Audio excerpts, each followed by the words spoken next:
Good morning. This is a special coverage of the coronavirus crisis using the combined forces of News 5 and Signal TV's One News, Radio 5, and One PH. Over 2 million workers have been displaced as a result of the extended lockdown due to the COVID-19 pandemic. The Labor Department says at least 1.4 million workers lost their jobs due to temporary closures. Some 600,000 employees, meanwhile, saw reduced income due to less working days and forced leaves. The number of displaced workers was highest in the National Capital Region, followed by Central Luzon and the Davao Region.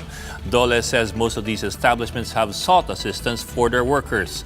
Over 230,000 overseas workers, meanwhile, are also seeking cash aid from the government. Currently, DOLE has only allotted 150,000 slots for beneficiaries of its cash assistance program for migrant workers. The department is looking to request an additional or a supplemental budget to address the increased overseas workers' demand for assistance. Vice President Leni Robredo says the current COVID-19 crisis should serve as an eye-opener for the government to give more support to local scientists. In her weekly radio show, Robredo urges the government to prioritize policies and increase the budget for science and technology innovation. The Vice President says the country has great scientists, but their needs for better equipment are not being prioritized. President Duterte previously increased the incentive to 50 million pesos for Filipino scientists who could develop a vaccine against COVID-19. The city government of Gapan in Nueva Ecija is all set for the distribution of 100 million pesos worth of food and cash aid to all residents and non-residents in the city. The LGU will be handing out 50 kilos of rice and 1,000 pesos to every household this week.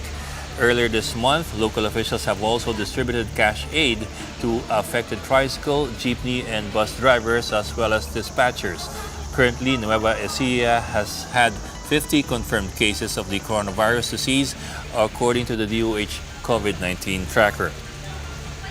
The UK's Prime Minister Boris Johnson is expected to go back to work today after recovering from COVID-19. It took the 55-year-old state leader 2 weeks to recover from the disease, in which he spent 3 nights in the intensive care unit. Johnson is expected to announce plans on easing the country's lockdown schedule within the week.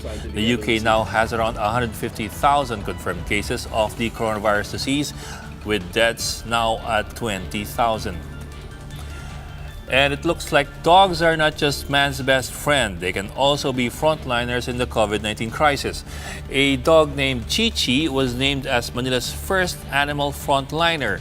According to its owner, Jake Ryan Ramos, Chichi has been eagerly helping authorities in Barangay 379 in patrolling the area against quarantine violators. For his hard work, barangay officials issued Chichi a Barangay Dog Frontliners ID.